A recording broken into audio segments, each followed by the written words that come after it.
বিসমিল্লাহ রহমান রহিম। মাইয়াতরে দাফন করার পরে কি করার দরকার? কারণ নবী করিম সাল্লা সাল্লাম ইরশাদ করতেছেন যে সময় নাকি মাইয়াতরে দাফন করা হইতো, এই সময় আল্লাহ নবী সাল্লাহ সাল্লামে আল্লাহর কাছে দোয়া করতো, হে আল্লাহ, এই মাইয়াতকে শয়তানের ওয়াসওয়াসা থেকে আর কবরের সওয়াল জবাবের মধ্যে তুমি সাবিত কদম রাখো।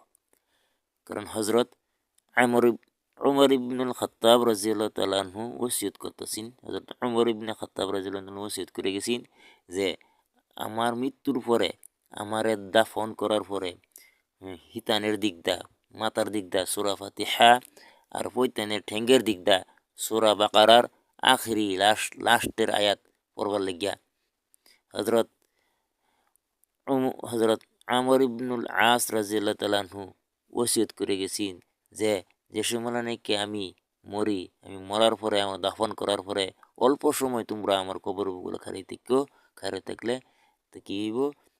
যে যে সময় নাকি মুনকির নিকিরে আমার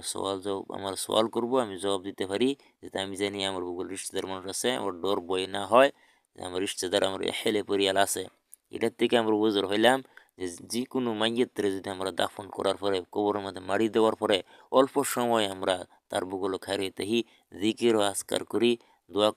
দোয়া বগেরা করি, জিকির ও আজকার দোয়া করি, তা করলে মাইয়াতে এই সওয়ালের উত্তর দিবার লেগে সহজ হইব। তো ওয়া আখির দাওয়ানা আলহামদুলিল্লাহ রাব্বিল আলামিন।